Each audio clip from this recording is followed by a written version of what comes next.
First, I'd like to welcome Theodora Skeadas to our panel. Please give all of our lovely ex-Twitter ladies a round of applause as they come up. She was a public policy lead and also ran the Twitter Trust and Safety Council, right? That's what it is? And now she's also consulting with the National Democratic Institute. Also welcoming Rebecca Thein, all the way over there.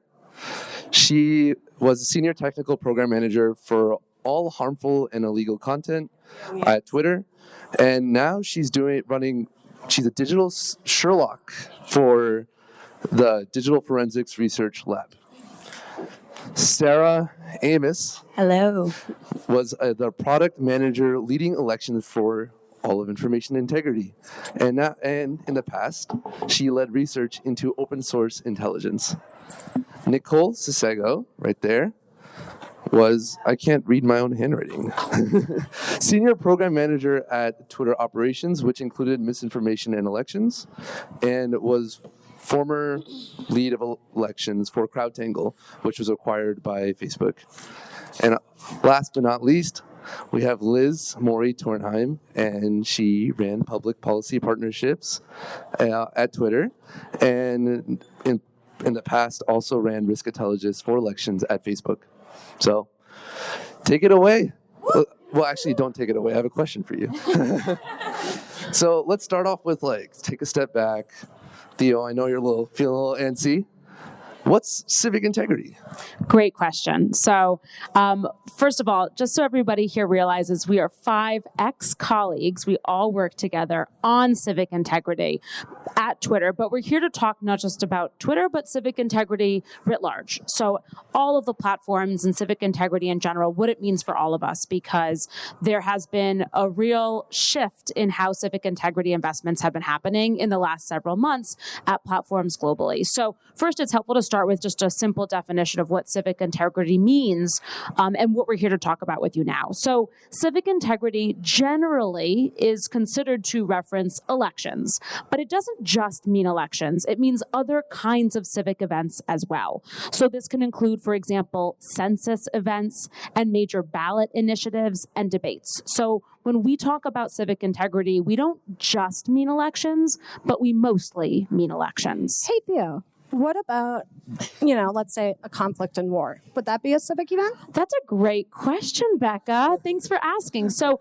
in recent months and years, we've tried to reframe civic events to include and to reference crises broadly, so planned and unplanned crises, in the sense that a civic event is generally a planned crisis event, but that war, natural disasters, things that are unplanned events require the same kinds of response at platforms as do civic events.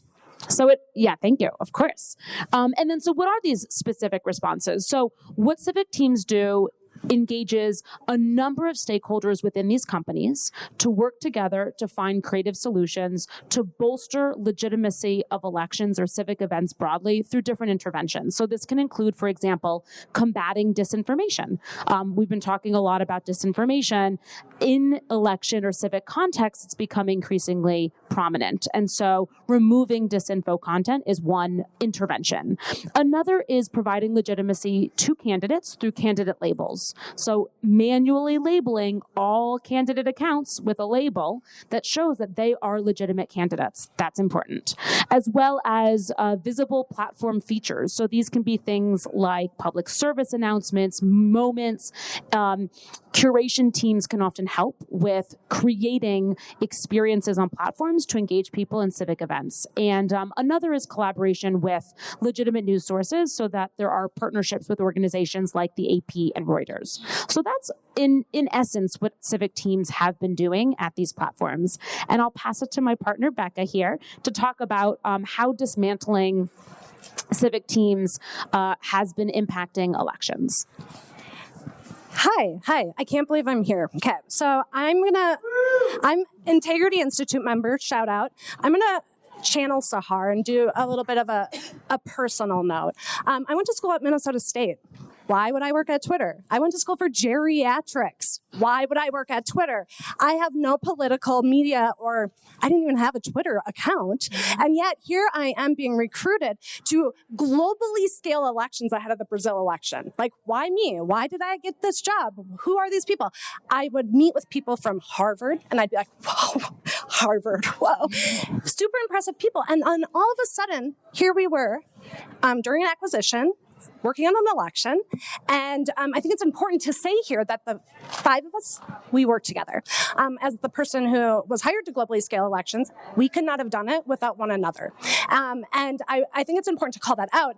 And I have kind of reframed my part today because earlier people have been asking a lot of questions about like that dismantling of the Civic team and the impacts that we'll have. And I think we should lean into that and stay there for a moment. So what I want to say is I did pull some data points that I wanted to share with you during lunch. Roger Lee, layoffs.fyi, created a data set that shows more than twice as many tech layoffs in 2022 than 2020. And already in 2023, we've had more layoffs than in 2022, and we're only halfway through the year. So far this year, 740 companies have laid off 201,000 tech workers. We don't know their roles, their functions. We also, I feel like, are missing a lot of important functions and roles when we look at like how we can support an election. I think it's probably not good just to look at the technical component, but I did want to share those with you because while I worked at Twitter, I went on maternity leave. When I left, I had 193 people on my election teams between the US midterms as well as the Brazil election. When I came back, there were 63. We were 6 weeks to the election, and I was like, what are we going to do? And it's interesting that we're here today because this topic is super empowering because we did exactly that. We built a partnership. We built a trusting team in order to really support elections. And I just wanted to start with that, channel, my inner Sahar to give that personal touch. So with that being said, why is that even important? Why do we care that these people have maybe been laid off? I'm sure you've seen, and someone alluded to earlier, a lot of those roles have been operational. I think Mark Zuckerberg this week or last week, said that this is the year of efficiency. And I would like to, push back on that and say it should be the year of redundancy. We should be building up and preparing for 2024, as we used to take 12 to 18 months to scale up an election support. We're already way behind. We're 6 months out, and these operational teams maybe have been disbanded across a lot of the platforms. So I think it's an important thing to touch on.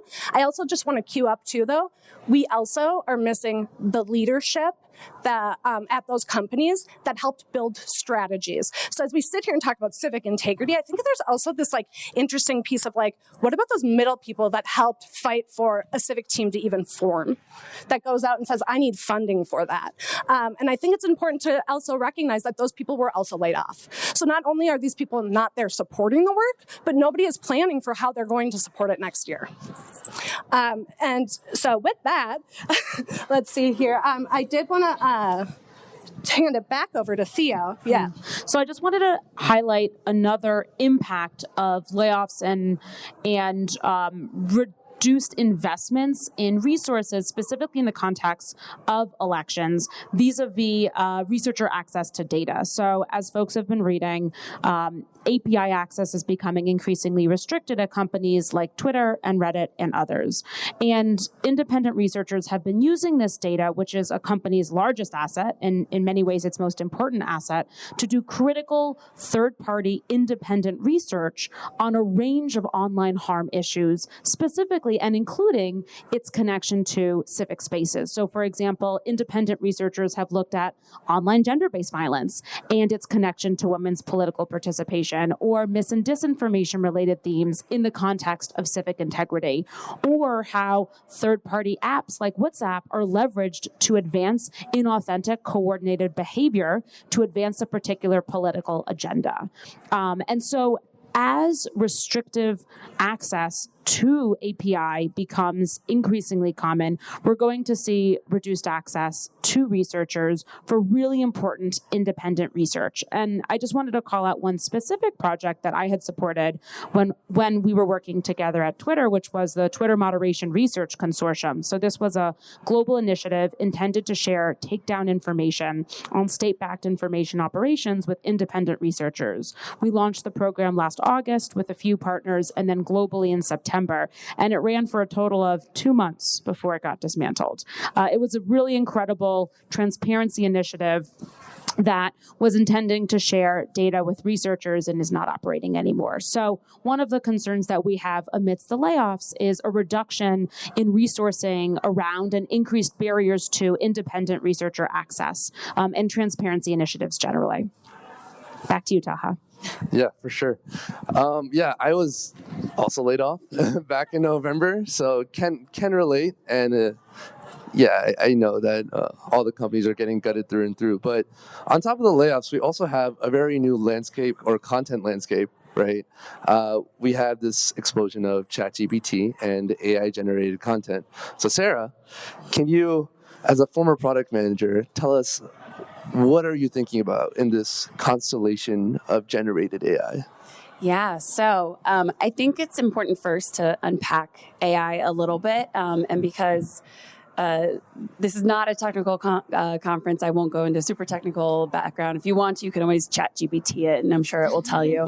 But because I'm not a large language model, as a human being, I can tell you what it's not. So it's not a magic wand, but it's also not like the end of the world as we know it. A lot of this like hyper exaggeration kind of like on both sides of the issue, I think obscures the more immediate threats that we face. And a lot of it is 2024, like my former colleagues were talking about. So when we like stop and think about misinformation in particular, when it comes to civic integrity, it's a human problem, right? It's not only a tech problem. It's not a new problem, whether you call it misinformation, disinformation, propaganda. It's been around for a while, right? It's just that AI, as well as social networks, exacerbate it to a degree that I feel like still can't really imagine. So basically for bad actors, it's going to be a lot easier to generate misinformation. They don't have to be as sophisticated of bad actors in order to do so. It's as simple as just, a website away.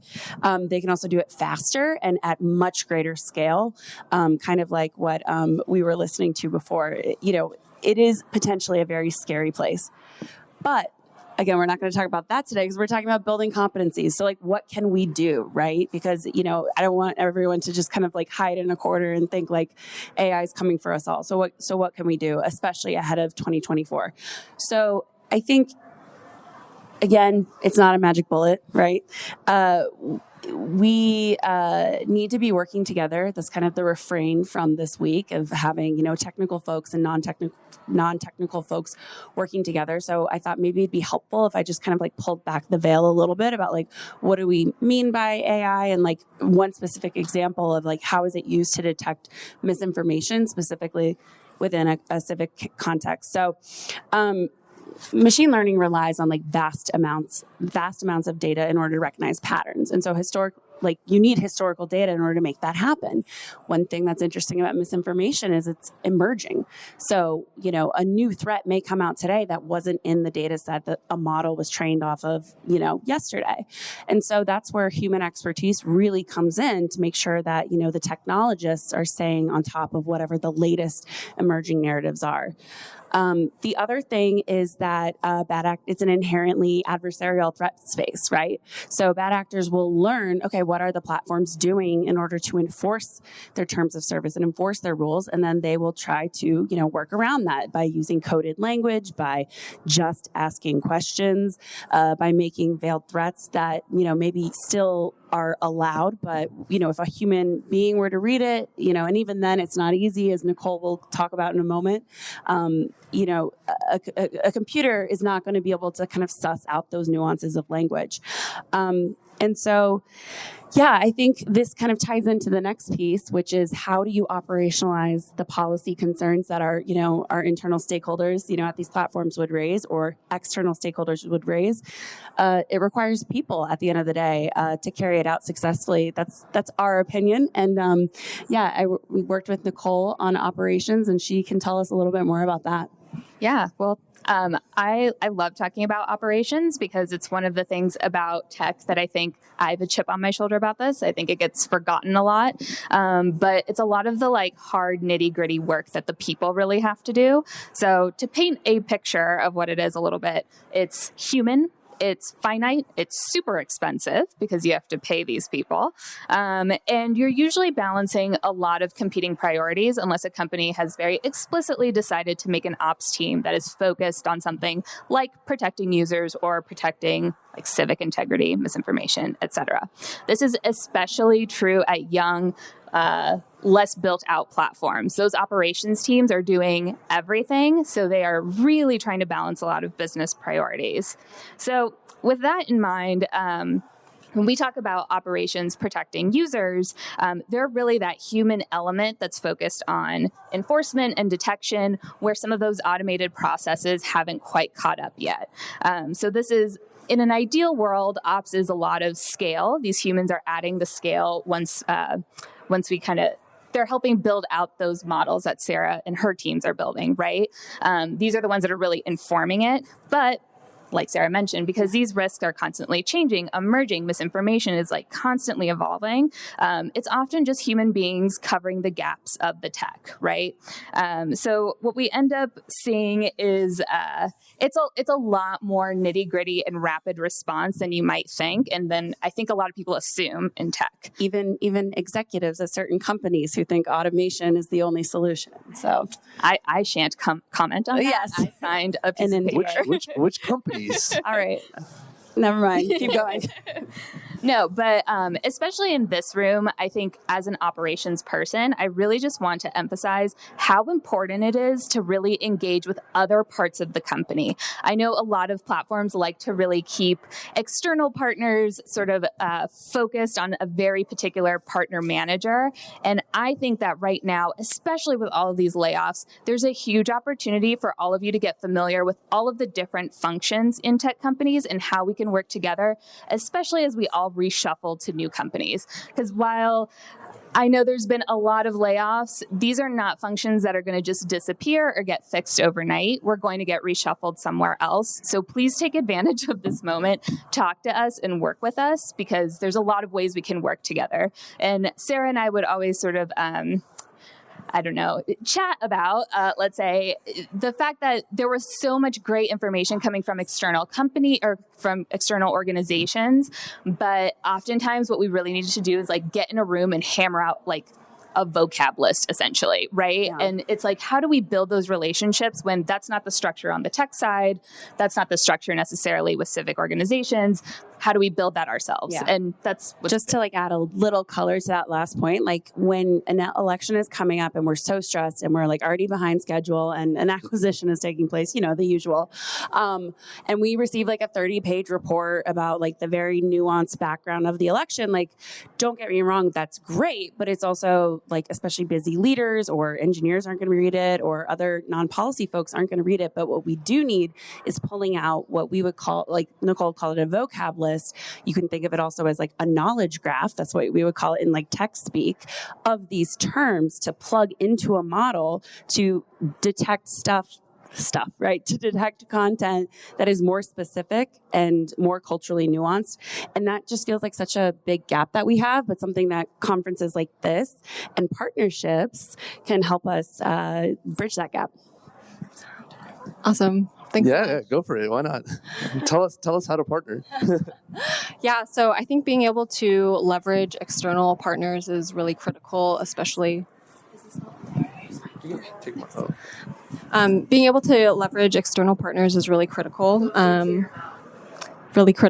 In terms of how teams within tech are working with civil society, academia, nonprofits. And I think that there's so many different avenues in which teams are able to utilize and leverage some of the expertise that is coming from our external partners. It's not just our planning and response to an election, but it's also, hey, we're building product interventions, we're building out policies, we're building out processes, and all of this valuable feedback can really be integrated in so many different ways. And so when we think about the ways in which external partners typically work with teams working in tech companies on elections, it typically can be broken down into two different buckets.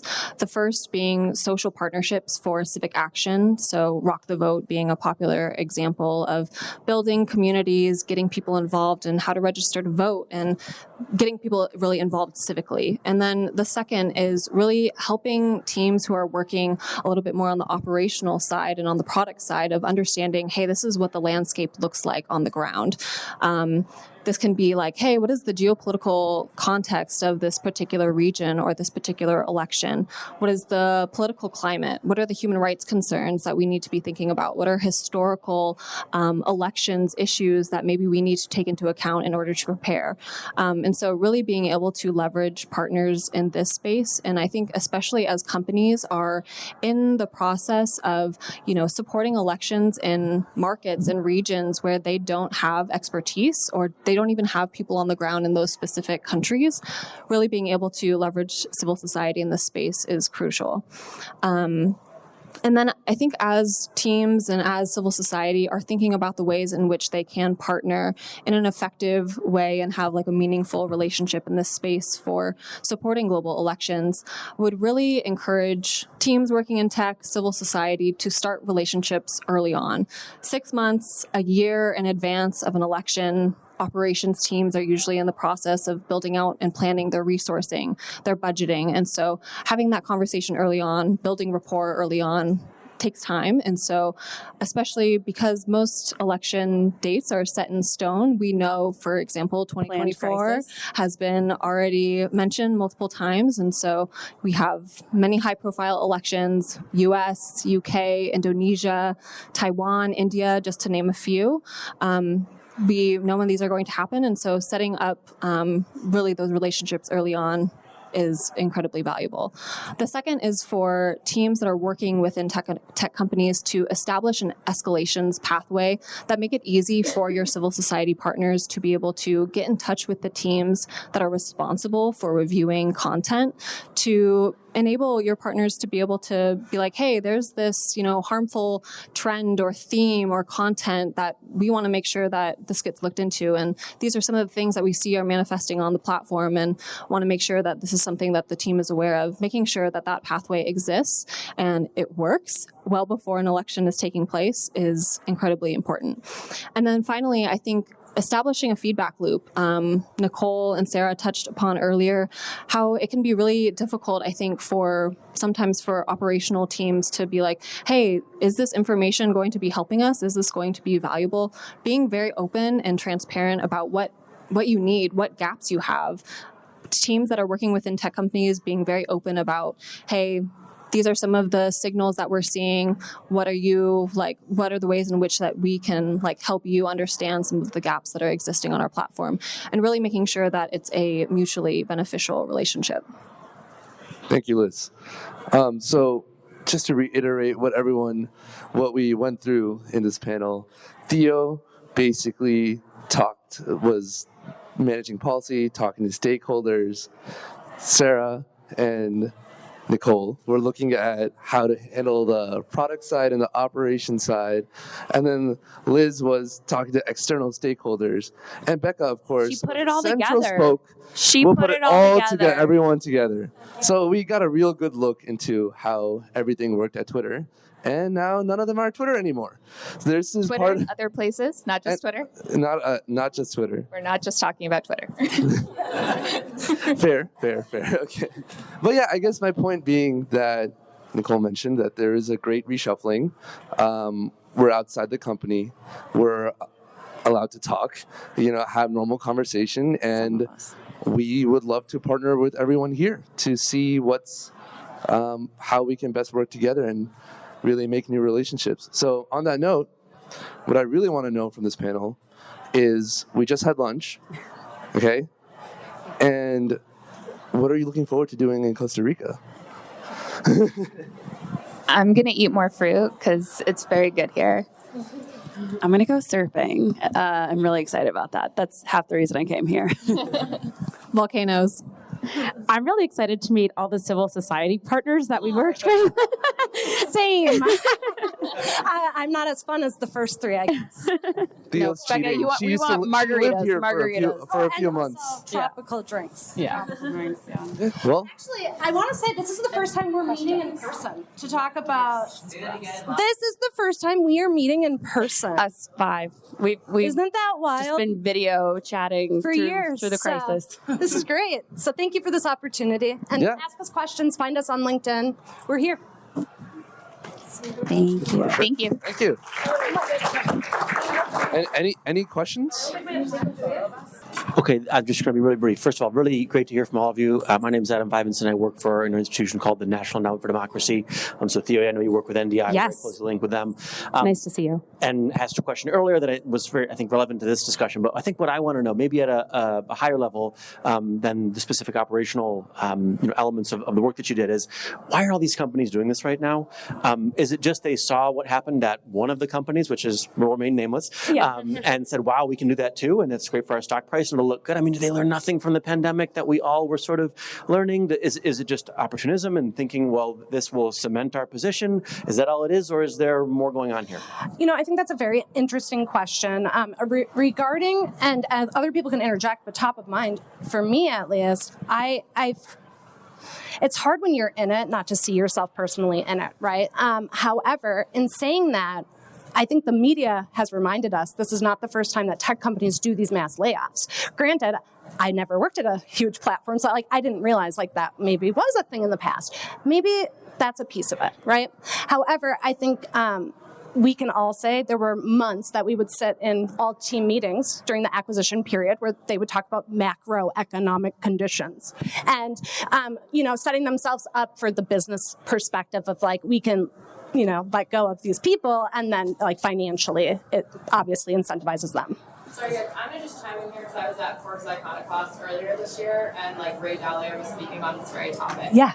We forget that the tech companies are beholden to the private equity system. The tech companies are beholden to the private equity system that funds them. The private equity system works on what they consider an agricultural model, but isn't, where they have to farm yield to their stakeholders on a particular return timeline. If they believe a war is imminent, which they do with what's happening in Ukraine, they want to bring in yield, so what they do from a macroeconomic perspective is they make it really hard for the tech companies to get cheap capital.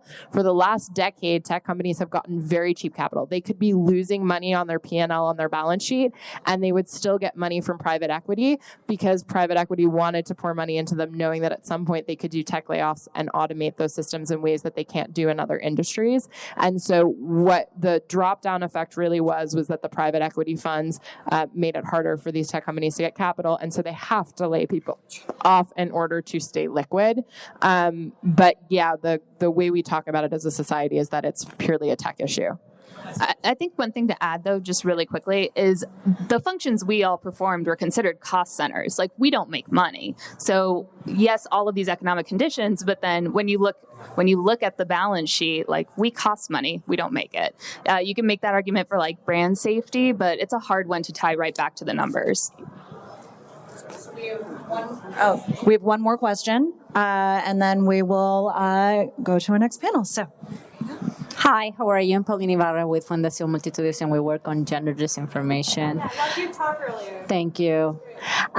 So the big question is, because there is also all these questions about the transparency of big tech companies and whether the data is there or not. We know as civil society the data is there, but they don't want to share it, et cetera, et cetera. And with that, we don't find solutions for the main issue discussing. But the biggest question that everyone, at least in civil society, is asking themselves, civil society that works on disinformation, is how, because I'm going back to the title of your panel, so how can we make big tech companies, social media platforms accountable on their being that you were inside, you are the insiders, accountable for for transparency, particularly not so much on the data that they have available and that they don't put outside, but beyond that, who is making the decisions, how the decisions are making, and to stop sending us to corporate relations when we're asking for particular data. I think maybe Sorry for the question. No, it's an excellent question. I think the only way we can really see accountability is through legislation, right? So increased regulation, efforts like the Digital Services Act and Digital Markets Act and other increasing global regulation that require transparency is really the only way we can actually hold organizations accountable, because we live in capitalism. And that's just the incentive structures that exist are entirely voluntary unless they're not. And so what we've seen is that all the voluntary methods of transparency reporting, like the one I mentioned earlier, have been rolled back. The ones that they're continuing to do are the ones that are regulatorily mandated. And there's really nothing short of that. No. Yeah, like DSA, which requires, repeated transparency reporting. That's the only reason Twitter. I'm sorry, even the digital service act, I'm sorry for this. It's not strong enough. Of course, we need better regulation. And we still need to wait for another, 10 months? Yeah. Yeah, and as was mentioned earlier, antitrust regulation. So breaking up monopolies, which is something we haven't seen, at least in the U.S., in over 100 years.